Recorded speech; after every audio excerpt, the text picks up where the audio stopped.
اعوذ باللہ من الشیطان الرجیم بسم اللہ الرحمن الرحیم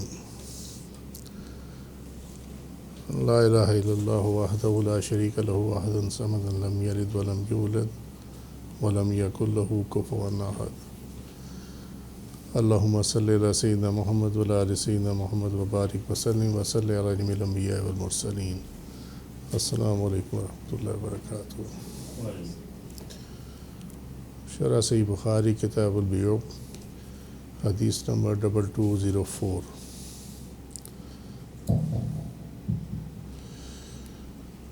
یہ 2203 میں گزر چکی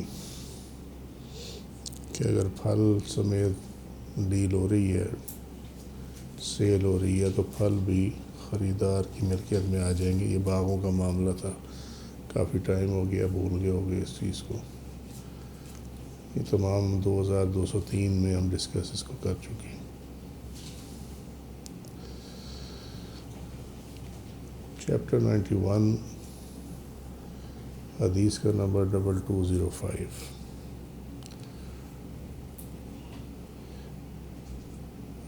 روایت حضرت ابن عمر رضی اللہ تعالیٰ عنہ کی، نبی کریم علیہ الصلوۃ والسلام نے مزابنہ سے منع فرمایا۔ باغ کے پھلوں کو اگر وہ کھجور ہیں تو ٹوٹی ہوئی کھجور کے بدلے میں ناپ کر بیچا جائے، اور اگر انگور ہیں تو اسے خشک انگور کے بدلے ناپ کر بیچا جائے۔ یہ دونوں منع ہیں، ٹھیک ہے۔ اور اگر وہ کھیتی ہے تو ناپ کر غلے کے بدلے میں بیچی جائے۔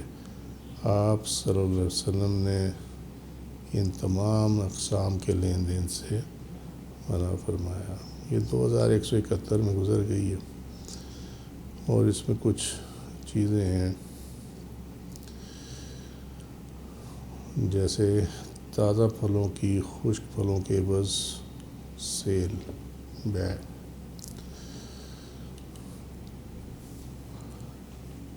علماء کا اس پر اجماع ہے،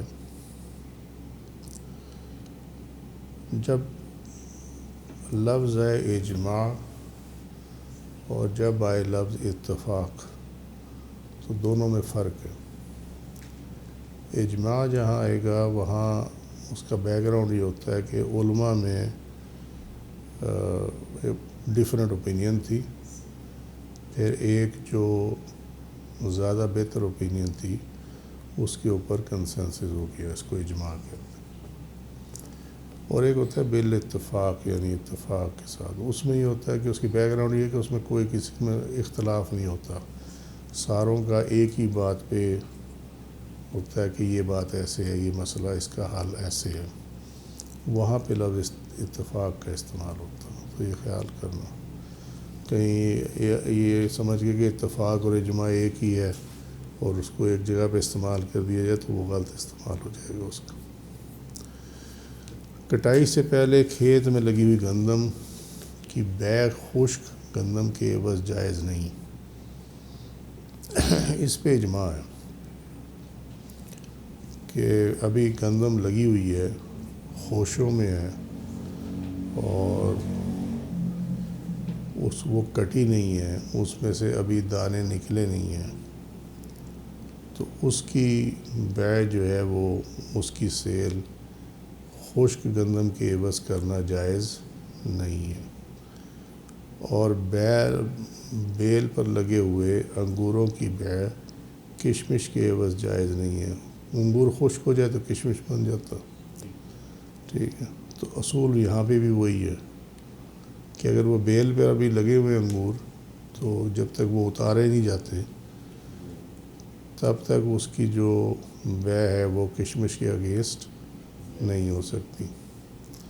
اور درخت پر لگی ہوئی کھجوروں کی بیع چھواروں کے عوض جائز نہیں۔ یہاں پہ بھی اصول وہی ہے، کھجور جب خشک ہو جائے تو وہ چھوارا بن جاتا، ٹھیک ہے۔ سو اگر اس کا پرنسپل دیکھا جائے تو وہ یہ ہے، یہ والا جو ابھی فریش ہیں، فریش فروٹ ہے ابھی، and still on its tree اور واٹ ایور، اور اس کی ٹریڈ جو ہے اس کے اگینسٹ نہیں ہو سکتی جو کہ اتر کر خشک ہو گیا ہوا، جمہور علماء کے مطابق جب پھل کاٹ لیے جائیں تب بھی تازہ پھلوں کی بیع اسی جنس کے خشک کے پھلوں سے جائز نہیں ہے، کیونکہ اس کی کوالٹی میں اس کی پرائس میں فرق آ جاتا۔ ٹھیک ہے، اگر وہ پہلی تو اوپر جو ہم نے ڈسکس کیا کہ ابھی وہ اپنے درخت پہ یا پودوں میں یا بیل پہ یا جو بھی ہے وہاں پہ ابھی لگے ہوئے، ابھی اتارا نہیں گیا ان کو۔ دوسری سٹیج یہ آگئی، وہ کہتے ہیں کہ اگر یہ اتار بھی لیے جائیں تب بھی خشک پھل کے اگینسٹ اسی جنس کا، جیسے اوپر ہم نے دیکھا گندم، کھجور اور انگور، تو اس کے بھی اگینسٹ اس کی بیع جو ہے وہ جائز نہیں ہے۔ اور اگر کسی نے کرنی ہے تو دونوں کی قیمت علیحدہ علیحدہ لگوائے اور جو ڈفرینس آف پرائس ہے وہ پے کر دیا جائے، تب جا کے یہ ٹھیک ہو جائے گی۔ مثال کے طور پر درخت سے اتری ہوئی تازہ کھجوروں کی بیع چھواروں کے عوض ان جمہور علماء کے نزدیک جائز نہیں۔ ان علماء کے مطابق تازہ کھجوروں کی بیع جب تازہ کھجوروں کے عوض جائز ہے، اگرچہ ان میں بھی سوکھنے کے بعد کچھ کمی ہو جاتی ہے، لیکن وہ کمی اپنی قلت کی وجہ سے معاف ہے۔ اس کے برعکس ان جمہور علماء کے مطابق تازہ کھجوروں کی چھواروں کے مقابلے میں جو کمی ہوتی ہے وہ بہت زیادہ ہے، یعنی اگر تو سلائٹلی خشک ہوئی ہوں تو وہ تھوڑا فرق ہوتا ہے، تو وہ کہتے ہیں وہ کمی معاف ہے، لیکن چھوارا بالکل خشک ہو جاتا، تو اس لیے وہ بہت زیادہ ڈفرینس آ جاتا ہے اس کے اندر، تو وہ اس لیے اس میں بیع جو ہے وہ جائز نہیں ہے۔ اور اس کی بیس جو ہے وہ یہ حدیث شریف ہے۔ سعد بن ابی وقاص رضی اللہ عنہ سے پوچھا گیا کہ گیہوں کو سلط یعنی بغیر چھلکے کے جو سے بیچنا کیسا ہے؟ انہوں نے پوچھا ان دونوں میں سے کون سا زیادہ اچھا ہوتا ہے؟ انہیں بتایا گیا کہ گیہوں، تو انہوں نے اسے منع کیا اور کہا میں نے رسول اللہ صلی اللہ علیہ وسلم سے سنا ہے سوکھی کھجور کچی کھجور کے بدلے خریدنے کے بارے میں آپ صلی اللہ علیہ وسلم سے پوچھا جا رہا تھا، تو آپ صلی اللہ علیہ وسلم نے پوچھا، یہ سوال کیا کیا تر کھجور جب سوکھ جائے تو کم ہو جاتی ہے؟ لوگوں نے کہا ہاں، تو نبی کریم صلی اللہ علیہ وسلم نے اس سے منع کر دیا۔ ٹھیک ہے، یہ بیس ہے۔ یہ سنن ابی داؤد کتاب البیوع چیپٹر 18 باب التمر بالتمر، یہ 3359 نمبر ہے حدیث شریف۔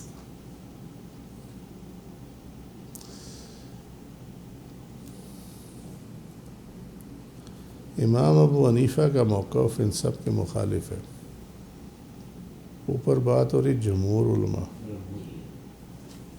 ٹھیک ہے، میں کہتا ہوں فقہ کو جو ہے نا بڑے کلوزلی دیکھا کرتے ہیں، اس کو کیجولی نہیں دیکھا کرتے۔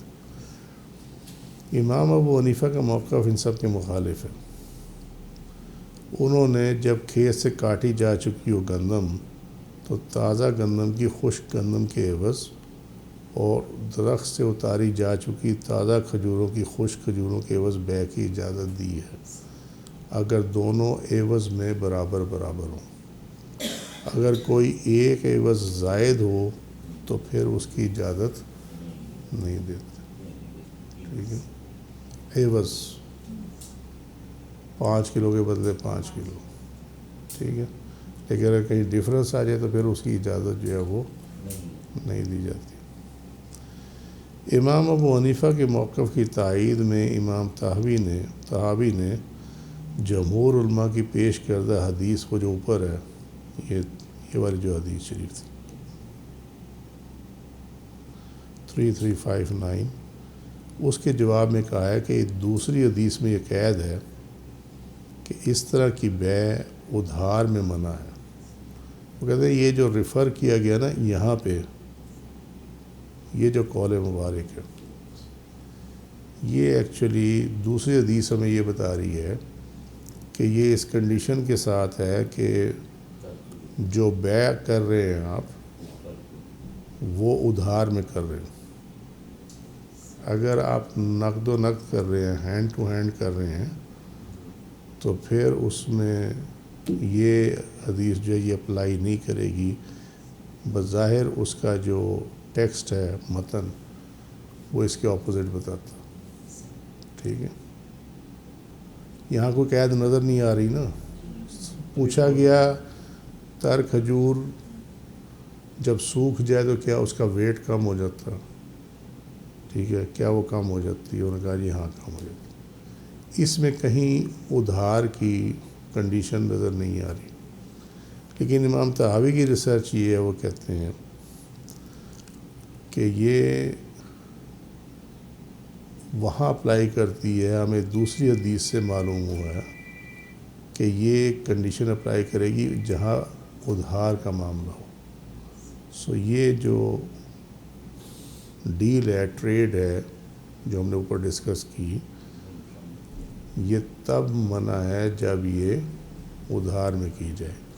اور امام ابو حنیفہ کیا کہتے ہیں کہ اگر دونوں کے عوض برابر ہوں، ٹھیک ہے، اور ایٹ سپاٹ ہو، سپاٹ سیلنگ بائنگ ہو اس کی، تو پھر اس میں کوئی حرج جو ہے وہ نہیں.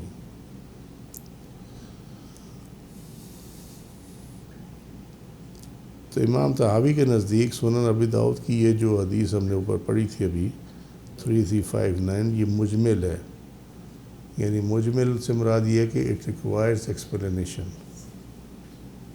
ٹھیک ہے، اور مفصل حدیث یہ ہے.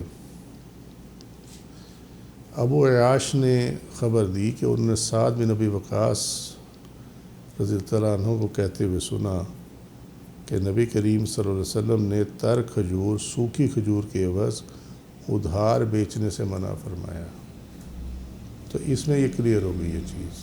ٹھیک ہے، یہ سنن ابی داؤد کتاب البیوع چیپٹر 18، اور یہ حدیث کا نمبر ہے 3360.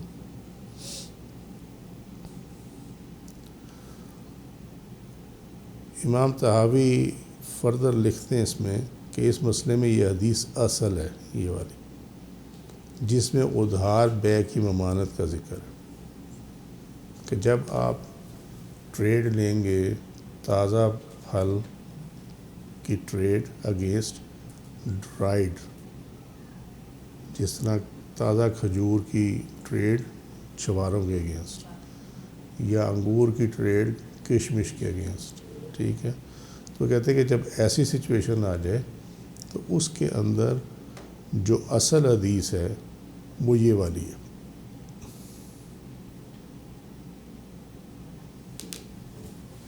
کہ تر کھجور کو، یعنی تر پھل کو خشک، اسی کے خشک پھل کی قسم کے بدلے میں بیچنا تب منع ہے جب ادھار بیچا جائے. یہ پہلا تو اصول یہ ہے نا کہ جب لگی ہوئی ہے تو اس پہ تو کوئی کویسچن ہی نہیں ہے نا کہ آپ اس کی ڈیل نہیں کر سکتے. ٹھیک ہے، یہ تو پہلے بھی پڑھا ہوا ہے اور آج بھی ہم نے پڑھا ہے اس کو. یہ ڈیل تبھی ہوگی جب وہ اتر آئے. ٹھیک ہے، اسی لیے یہاں یہ بریکٹ میں کر دیا تھا کہ جب گندم کاٹ لی جائے، یا کھجور اتار لی جائے، یا انگور اتار لی جائیں. ٹھیک ہے، اس کے بعد جو ٹریڈ ہوگی یہ اس کی بات ہو رہی ہے.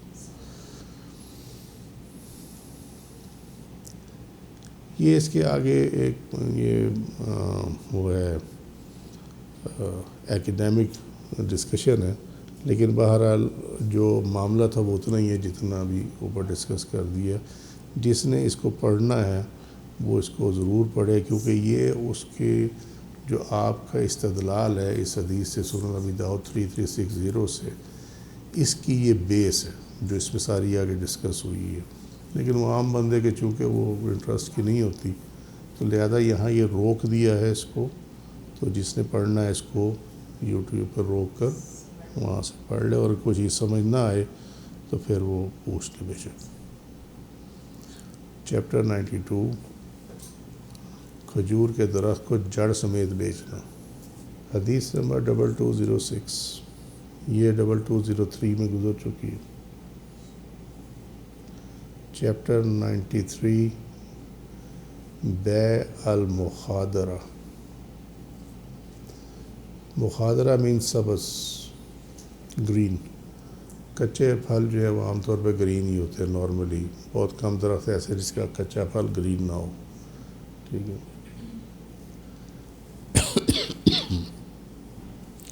اب یہ حدیث شریف کیا ہے کہ نبی کریم صلی اللہ علیہ وسلم نے محاقلہ، مخادرہ، ملامسہ، منابذہ اور مزابنہ سے منع فرمایا ہے۔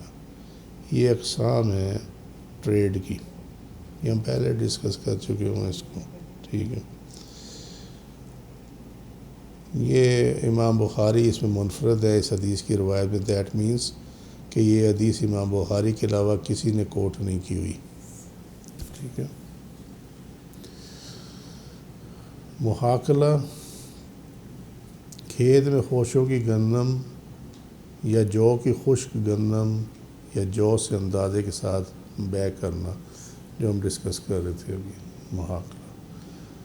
مخادرہ، پکنے سے پہلے کچے دانوں اور سبز کچے پھلوں کی خشک دانوں اور خشک پھلوں سے بیع کرنا، یہ مخادرہ کہلاتا ہے۔ ملامسہ، کہ بس وہ میں نے ٹچ کر لیا ہے تو لہذا اب میری تیرے علاوہ کسی اور کی ڈیل ہو نہیں سکتی، اس کو ملامسہ کہتے ہیں۔ منابذہ جو ہے وہ یہ ہے کہ اگر وہ کنکر ہوتے تھے، اگر پھینک دیے تیری طرف، وہ جا کے لگ گئے اس کو، جو چیز جو بھی ہے، تو دیٹ مینس کہ اب اس کی ٹریڈ میرے ساتھ ہی ہو سکتی ہے، کسی اور کے ساتھ نہیں ہو سکتی۔ یہ دونوں کے دونوں یہ ظلم میں آتے ہیں، ملامسہ اور منابذہ جو ہے یہ ظلم ہے، اس کو روک دیا گیا تھا۔ مزابنہ، درخت پر لگے ہوئے پھلوں کی خشک پھلوں کے عوض اندازے سے بیع، کہ یہ درخت پہ اتنے ہوگا، یہ درخت پہ جو کھجوریں لگی ہیں اس درخت پہ فرض کرو یہ ہوں گی یار تقریباً کو 15 کلو، اور 15 کلو کو پیمانہ بنا کے اور اس کے اوپر آپ ڈیل کر لیں تو یہ مزابنہ ہے۔ اس کو ان ساری جتنی اقسام محاقلہ، مخادرہ، ملامسہ، منابذہ اور مزابنہ، ان تمام سے منع فرمایا گیا، کیونکہ اس میں حق تلفی ہوتی ہے، ٹھیک ہے، بائر کی حق تلفی ہوتی ہے۔ اور جو بیچ میں دو یہ ہے ملامسہ اور منابذہ، یہ تو سیدھی سیدھا ظلم ہے، زور زبردستی ہے، آپ نے اس کو یہ حق ہی ختم کر دیا کہ وہ اچھی قیمت وصول کر لے کسی سے، بلیک میلنگ ہے ان ادر ورڈز۔ حدیث نمبر 2208، یہ 1488 میں گزر چکی ہے۔ چیپٹر 94، بیع الجمار و اکلہ، سفید گوند جو درخت سے نکلتی ہے، الجمار، اس کی سیل اور اس کو کھانا، و اکلہ، ٹھیک ہے۔ کھجور کے تنے سے چربی کی مانند جو سفید گوند نکلتا ہے اس کو جمار کہا جاتا ہے۔ جس کھجور کے درخت کا گوند نکال لیا جائے اس میں پھل نہیں لگتا، یہ اس کی سگنیفیکنس ہے۔ جب تک جمار اس میں رہے گا تو اس درخت پہ پھل لگے گا، جب وہ آپ اس کو نکال دیں تو پھر وہ درخت جو ہے وہ پھل نہیں دیتا، سمپل ایز دیٹ، ٹھیک ہے۔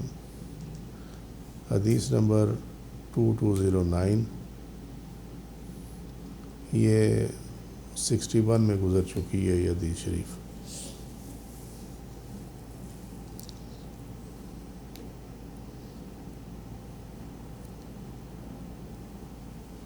چیپٹر 95، بیع یعنی ٹریڈ، اجارہ یعنی جو کرائے پہ دی جاتی ہیں چیزیں، مکیال، وزن، یہ ناپنے کے اور وزن کرنے کے جو طریقے ہیں جو رائج ہیں لوگوں میں، اس پہ ہی اکتفا کیا جائے گا۔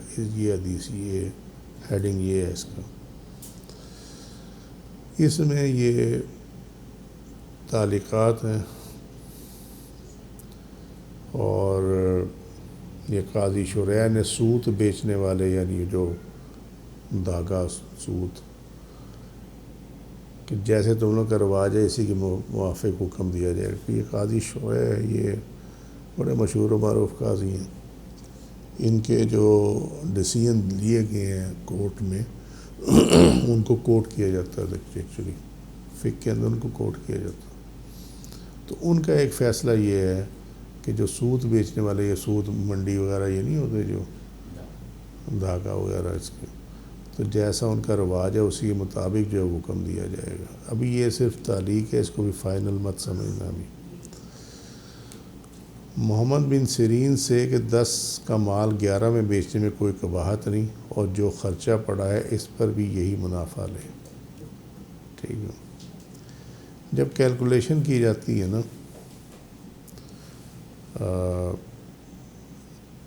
کسی چیز کی کاسٹ کی، کہ آپ نے ایک چیز جو ہے وہ خریدی آگے بیچنے کے لیے، تو جنرل پریکٹس یہ سب کو پتہ ہے کہ ویسے ڈھکی چھپی چیز نہیں ہے، عام سی چیز ہے کہ اگر 10 روپے کی چیز ہے وہ 10 روپے یہ ہو گئے، 2 روپے اس کے لگے میرے ٹرانسپورٹ وغیرہ خرچہ، دوسرا تیسرا خرچہ، مزدوری لگی اور یہ ہوا وہ ہوا، تو یہ ٹوٹل کاسٹ جو ہے مجھے 12 اور 1 روپیہ یہ ہو گیا، فلانا ہو گیا، 14 روپے میں یہ پڑ گئی. اب اس کے اوپر جو ہے منافع کتنا لیا جائے گا. تو یہاں انہوں نے کہا کہ جب شہر کا عرف یہ ہو، یعنی جنرل پریکٹس یہ ہو کہ 10 درہم کی چیز 11 درہم میں فروخت کی جاتی ہو، یعنی 10% اس کے اوپر ہے، اور اپنے خرچ کے لیے 1 درہم نفع لیا جاتا ہے، تو اس میں کوئی حرج نہیں ہے. سوال اس میں یہ پیدا ہوتا ہے کہ آیا آپ جو قیمت آپ لگائیں گے اس کی، جس طرح ہم نے مثال دی کہ اس میں ٹرانسپورٹ کا چارجز ہیں، یہ فلانا یہ ڈھمکانا، تو دیکھنے والی چیز کیا ہے کہ کیا آپ اپنی بیسک کاسٹ کے اوپر منافع لیں گے، یا جو آپ کی اوور ہیڈ آئے ہیں اس پہ بھی آپ منافع لے لیں گے. فرق سمجھ میں آ رہی ہے کوئی بات ہے نا؟ اگر 10 روپے کی چیز ہے تو آپ کا منافع اگر آپ نے 10% رکھا ہے تو 11 ہو گیا، تو قیمت ہونی چاہیے 11 + 4 15 روپے، 4 اوور ہیڈ تھے. ٹھیک ہے. اچھا اگر آپ 14 روپے پہ لگائیں 10%، تو وہ بنے گا 1 روپے 40 پیسے، تو ٹوٹل کتنا ہو جائے گا 15 روپے 40 پیسے. اس کا مطلب یہ ہے کہ جو آپ کی اپنی سروسز نہیں تھی اس پہ بھی آپ نے منافع جو ہے وہ چارج کر لیا. یہ زیادتی ہے، لیکن لوگ کرتے ایسے ہی ہیں. اس میں جو فیکٹرز انوالو ہو جاتے ہیں نا وہ بڑے عجیب و غریب ہیں. عجیب و غریب یہ ہیں کہ اس کی قیمت کے اندر currency devaluation, demand factor, ٹھیک ہے، یہ 2 چیزیں تو ڈیفینیٹلی آئیں گی. یعنی کل آپ کو 10 روپے جو ہیں اس میں آپ کی 2 پیسٹریاں آ جاتی تھی، فرض کرو، مثال سمجھا رہا ہوں تاکہ سمجھ میں آ جائے.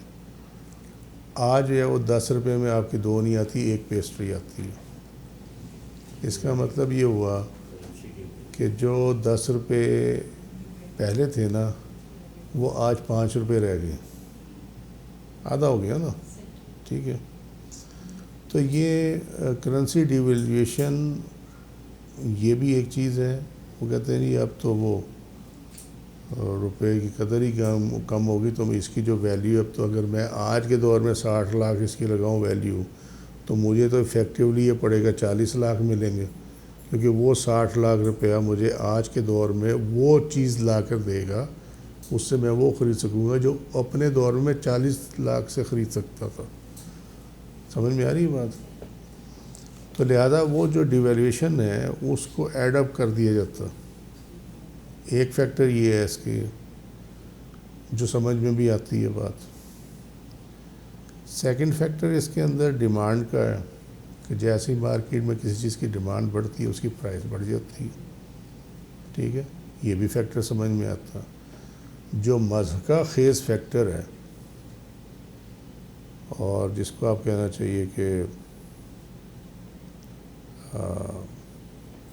انجسٹیفائڈ اور انہولی جو فیکٹر ہے وہ یہ ہے کہ جو یہ پراپرٹی ڈیلرز ہیں یہ اس کی قیمت خام خواہ بڑھا دیتے ہیں.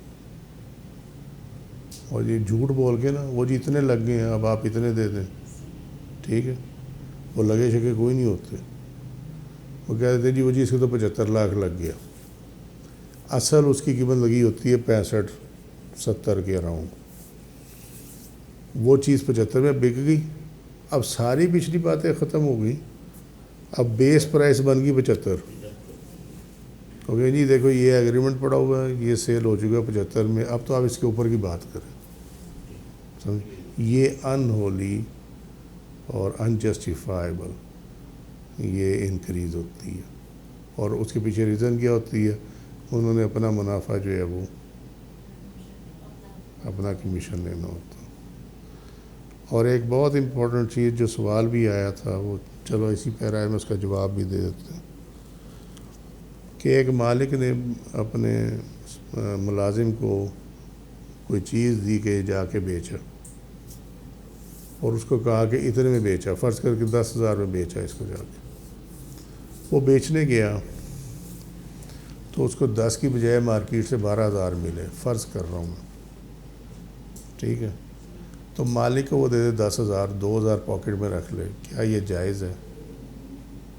یہ جائز نہیں ہے، یہ حرام ہے، اس لیے حرام ہے کہ شریعت آپ کو اس چیز پہ منافع لینے کا الاؤ کرتی ہے جو کہ آپ کی ملکیت ہو، جو آپ کی ملکیت نہیں ہے آپ اس کے اوپر منافع نہیں لے سکتے، ٹھیک ہے، یا تو مالک کے ساتھ یہ کانٹریکٹ ہو، مالک کہ جی مجھے 10,000 دے دیں، اس کے پر اگر کچھ ملتا ہے تو وہ تمہارا، یہ ایک پری ڈیسائیڈڈ چیز ہے، ٹھیک ہے، لیکن کرتے کیا ہیں کہ وہ ملکیت بھی پہلے شخص کی رہتی ہے، بیچ میں خود پڑھ کے مکان کا سودا جو ہے وہ زیادہ قیمت کا کر لیں گے، اور جو اصل مالک ہے اس کو کہیں گے جی یہ تو ہمیں اتنا ملا، ٹھیک ہے، تو وہ جتنا پورشن انہوں نے لیا نا وہ حرام ہے، کیونکہ انہوں نے اس چیز کی قیمت لی ہے جو ان کی ملکیت نہیں تھی، جس پہ اس کا اختیار ہی نہیں تھا، جس کی ملکیت تھی وہ حق اس کا تھا، انہوں نے اس کا حق مارا ہے، لہٰذا وہ جو چیز ہے وہ ساری کی ساری حرام میں چلی جائے گی، تو وہ اس کے ساتھ ٹرمز ہو جاتی ہیں، وہ کہتے ہیں جی اچھا جو اوپر ملے گا اس میں سے زیادہ تمہارا آدھا میرا، مالک کہتا ہے ٹھیک ہے، اس نے خود الاؤ کیا، تو یہ تو اس کے ساتھ، لیکن جب اس کے ساتھ ایسے کوئی ایگریمنٹ ہی نہ ہو، ٹھیک ہے، تو اس صورت کے اندر پھر سارا یہ حرام ہو جائے گا۔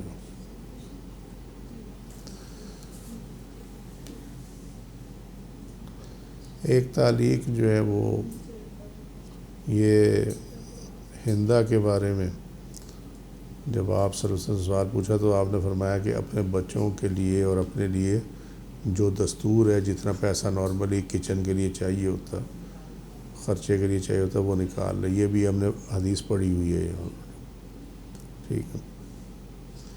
اللہ تعالیٰ نے فرمایا کہ جو کوئی محتاج ہو وہ یتیم کے مال سے نیک نیتی کے ساتھ کھا لے، اور امام حسن بصری نے عبداللہ بن مرداس سے گدھا کرایہ پر لیا تو ان سے اس کا کرایہ پوچھا، انہوں نے کہا 2 وانق یعنی 2 دمڑی، اس کے بعد وہ گدھے پر سوار ہوئے، پھر دوسری مرتبہ ایک ضرورت پر آیا اور کہا مجھے گدھا چاہیے، اس مرتبہ آپ نے کرایہ مقرر کیے بغیر ہی اس پہ سوار ہو گئے اور ان کے پاس آدھا درہم بھیج دیا،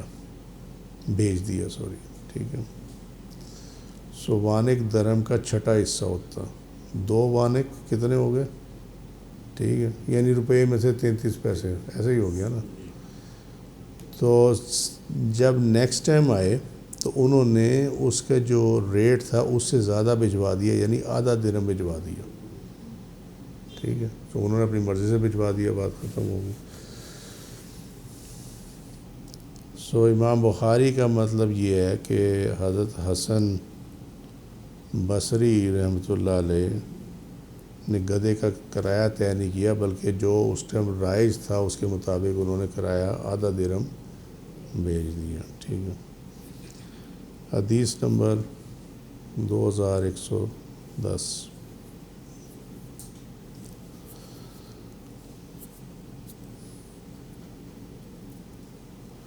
نبی کریم صلی اللہ علیہ وسلم کو ابو طیبہ نے پوچھنا لگایا، یعنی کپنگ تھیراپی کی، تو تو آپ صلی اللہ علیہ وسلم نے انہیں 1 سا کھجور دینے کا حکم فرمایا اور اس کے مالکوں سے فرمایا کہ وہ اس کے خراج میں کچھ کمی کر دیں۔ یہ ہم ڈسکس کر چکے ہیں، پہلے مجھے یاد ہے بڑی اچھی طریقے سے 2102 میں یہ ڈسکس کر چکے ہیں۔ اور یہاں بات صرف اتنی سی ہے کہ آپ نے اس سے طے نہیں کی کہ کتنا تم اجرت لے گا کپنگ تھیراپی کی، لیکن جو اس وقت رائج تھا انہوں نے وہ اس کو عطا کر دیا، دیٹ واز 1 سا کھجور۔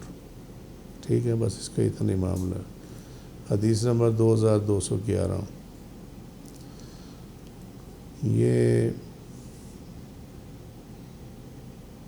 وہی ہے جو ابھی ہم نے دیکھا تھا کہ وہ جو بچوں کے لیے، اپنے بچوں کے لیے اس میں سے نکال لیا کرے، ابو سفیان کو نہ بھی پتہ چلے تو فرق نہیں پڑتا۔ تو اس حدیث شریف میں یہ ہے کہ یہ اگر کسی شخص پر کوئی حق نکلتا ہو کسی دوسرے کا اور وہ اسے حق نہ دیتا ہو تو وہ شخص اس آدمی کے مال سے اپنے حق کی جنس کے مطابق اس کی اجازت کے بغیر اپنا حق لے سکتا ہے۔ اگر وہ چیز کے حق کی جنس سے نہ ہو تو پھر اس کو لینے کے لیے اس آدمی کی یا حاکم کی اجازت چاہیے ہوگی۔ یہ بڑے دھیان سے استعمال کرنے والی چیز ہے، کیونکہ کوئی اس چیز کو حق کو ڈٹرمن نہیں کرتا کہ میرا حق بنتا یا نہیں بنتا، وہ کہتے ہیں مجھے تو پتہ ہے میرا حق بنتا، سمجھے؟ تو پہلے تو ڈیسیژن اس کا یہ بننا ہے۔ یہ عمدۃ القاری علامہ بدر الدین عینی صاحب کی شرح ہے، میں ان کو چیلنج تو نہیں کرتا اس چیز کو، لیکن میں صرف اتنا کہوں گا کہ جو ایسنس ہے اس کا، اس حدیث شریف کا، وہ ایسنس یہ ہے کہ یہاں حق پری ڈیٹرمنڈ ہے، سمجھے؟ پری ڈیٹرمنڈ ہے۔ کیا پری ڈیٹرمنڈ ہے؟ کہ شریعت کے مطابق جو مرد ہے اس پہ نان نفقہ واجب ہے، یہ شریعت کی طرف سے واجب ہے۔ تو جو واجب ہے وہ آلریڈی پری ڈیسائیڈڈ ہے، اور وہ اگر کوئی لے لے تو پھر اس پہ یہ حدیث اپلائی کر جائے گی۔ لیکن وہ چیز جو کہ انسان نے اپنا خود ڈٹرمن کرنا ہے اس پہ یہ اپلائی نہیں کرے گی، کیونکہ وہ ہو سکتا ہے وہ اپنا حق غلط ڈٹرمن کر رہا ہو۔ ٹھیک ہے، تو لہذا بدر الدین عینی صاحب کی یہ جو شرح ہے نا اس کی، یہ ہمارے کھاتے میں فٹ نہیں ہوتی، مگر انہوں نے لکھ دیا، ٹھیک۔ ہمارے الا البلاغ واللہ رسول عالم بالصواب، سبحانک اللہم وبحمدک، اشہد ان لا الہ الا انت استغفرک واتوب الیک، عملت سوءا وظلمت نفسی فاغفر لی فانہ لا یغفر الذنوب الا انت، سبحان ربک رب العزۃ عما یصفون وسلام علی المرسلین والحمد للہ رب العالمین۔ السلام علیکم ورحمۃ اللہ وبرکاتہ۔